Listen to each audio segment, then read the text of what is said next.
안녕하십니까. 이어서 강원 뉴스입니다.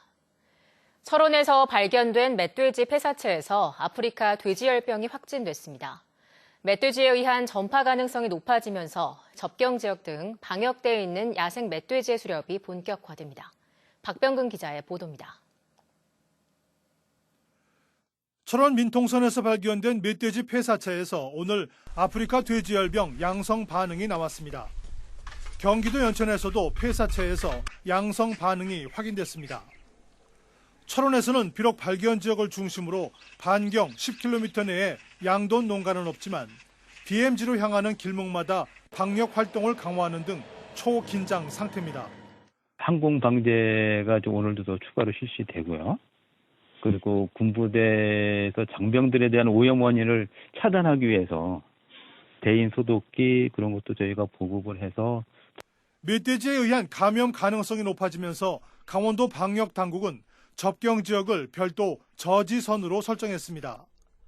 멧돼지 생활 반경이 40km로 알려지면서 접경 지역에 대해 방역을 강화하는 등 집중 관리에 들어갔습니다. 이에 따라 내일부터는 강원 북부 권역 축산 차량의 이동을 통제합니다.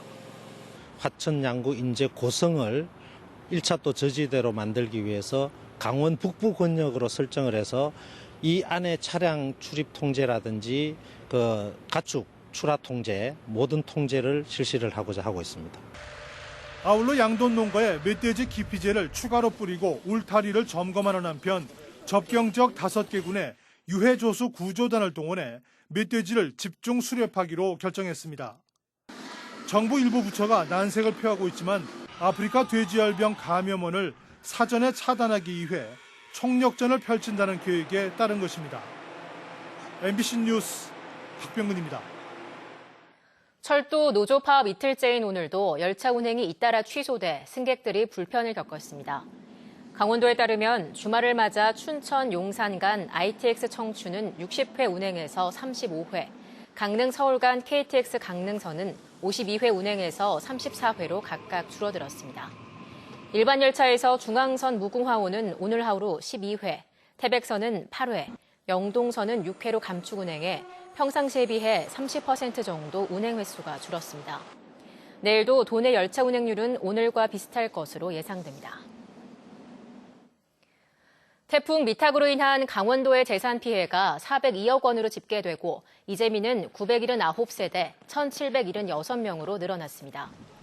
지역별 재산 피해는 삼척시가 262억 원으로 가장 많고 강릉시 99억 원, 동해시 35억 원 등입니다. 강원도는 오는 17일까지 중앙재난피해 합동조사단의 현지 조사를 거쳐 오는 30일까지 종합복구계획을 마련할 계획입니다. 도내에서 토종 한우인 칙소의 사육 규모가 증가세를 보이며 전국 최고 수준을 보이고 있습니다. 누린내가 나지 않고 식감이 좋아 사육하는 농가들이 늘고 있지만 안정적인 소득원으로 자리 잡는 데는 어려움이 있습니다. 이훈 기자가 보도합니다. 짙은 얼룩 무늬를 지닌 소가 우람한 자태를 뽐냅니다. 호랑이와 흡사한 무늬를 갖고 있어 호반우라고도 불리는 토종 한우 칙소입니다. 일반 한우보다 예민해 사육이 쉽지는 않지만 이 농가는 5년째 칙소를 키우고 있습니다. 맛이 좀 틀린 느낌이 나고 누가 봐도 먹으면은 좀 차지다, 좀 느끼한 맛이 덜하다 그런 맛이 나기 때문에 멸종 위험종으로 분류된 칙소의 유전자원 확보를 위해 전국적으로 보존 사업을 벌이고 있는 가운데 강원도의 사육 규모가 가장 큰 것으로 나타났습니다. 국내 3,807마리의 칙소 중 도내에서 사육되는 칙소는 4분의 1가량인 948마리로 전국에서 가장 많습니다. 강원도가 칙소 육성을 위해 우량 정액과 수정란의 무상 공급에 나서면서 사육 마리수가 매년 늘고 있지만 농가의 소득 자원으로 자리매김하기에는 어려움이 많습니다. 일반 한우보다 성장 속도가 3개월가량 느려 사육비가 더 들고 뚜렷한 등급 체계가 없어 경매 가격이 낮게 형성되고 있습니다.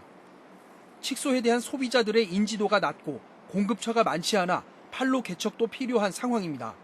판로나 이런 부분은 지금 아직까지 그 숫자에 미치지를 못하기 때문에 우선 규모화를 만들어서 숫자를 좀 늘려놓고 단순히 칙소의 사육 규모를 늘리는 데 힘쓰기보다는 안정적인 농가 소득원으로 육성하기 위한 지원과 관심이 필요해 보입니다. MBC 뉴스 이용입니다. 2019 원주 치악 국제걷기 축제가 원주시 일원에서 펼쳐졌습니다. 치악산 둘레길과 원주 구비길 등을 걷는 이번 축제에는 시민들과 중국을 비롯해 10여 개 나라에서 만여 명이 참가한 가운데 5km부터 30km까지 5개 코스로 나눠 오늘은 원주 남서쪽 방향으로 진행된 데 이어 내일은 북동쪽 방향으로 진행됩니다. 치악산 황장목 숲길과 구룡사의 야경을 즐기며 걷는 치악산 달빛 걷기와 어린이와 장애인 등 노약자를 위한 3km 걷기 행사도 마련됐습니다. 오는 15일 속초항에 11만 톤급 크루즈선인 코스타 세레나호가 입항해 블라디보스토크와 일본 사카이 미나토, 부산으로 항해합니다. 이 배에는 1,500명이 탑승할 예정이며 올해 속초항에 들어오는 5번째이자 마지막 크루즈선입니다.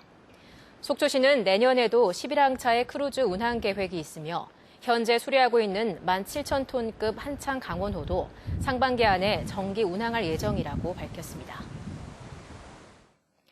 제4회 국제 드론 스포츠 챔피언십 대회가 영월 스포츠파크에서 열렸습니다. 이번 대회에는 세계 16개 나라 20개 팀 소속 80여 명의 선수들이 참가해 역대 최대 규모로 치러졌습니다. 장애물을 통과하는 속도를 겨루는 스피드레이싱과 드론 개주 경기 등이 펼쳐졌고 일반 관람객을 대상으로 한 다양한 드론 체험 프로그램도 진행됐습니다. 아프리카 아이들의 식수 지원을 위한 기부런 행사가 오늘 춘천 소양강댐 일원에서 열렸습니다. 1000여 명의 참가자들은 소양강댐을 출발점으로 가막골 생태공원, 댐 정상으로 향하는 용너미길까지 6km의 코스를 걷거나 달리며 완연해진 가을의 정취를 만끽했습니다. 월드비전 강원지역본부가 마련한 오늘 기부런 행사의 수익금은 아프리카 잠비아 마을의 식수시설을 지원하는 데 쓰여지게 됩니다. 채장 미달에 대게를 포획한 60대 선장에게 징역형이 선고됐습니다. 춘천지방법원 강릉지원은 지난 2월 강릉 금징항 앞바다에서 채장 미달에 대게 100여 마리를 포획한 65살 김모 씨에게 징역 6개월을 선고했습니다. 법원은 김 씨가 같은 전과로 여러 차례 벌금형을 받았고 2017년에는 징역형의 집행유예까지 받았지만 다시 범행을 저질렀다며 집행유예 없는 징역형을 선고했습니다. 프로농구 원주 DB가 개막 후 3경기를 모두 승리로 장식하며 이번 시즌 우승에 대한 기대감을 높이고 있습니다. DB는 오늘 원주 종합체육관에서 열린 서울 SK와의 경기에서 김종규와 윤호영, 오누아크 세 선수가 더블더블을 기록하며 81대 73으로 승리했습니다. 김종규 영입으로 리그 최강의 골밑 전력을 갖추게 된 DB는 이번 시즌 가장 강력한 우승 후보로 평가받고 있습니다. 우리나라 불법 도박 시장 규모가 2015년 기준 83조 원에 달하는 것으로 나타났습니다. 한선교 국회의원에 따르면 사행산업통합감독위원회가 조사한 불법 도박 시장 규모는 2011년 75조 원에서 2015년에는 83조 원으로 늘었습니다. 강원랜드 카지노를 비롯한 경륜, 경마 등 합법적인 사행산업 매출액은 지난해 기준으로 22조 4천억 원인 것으로 나타났습니다. 뉴스를 마칩니다. 고맙습니다.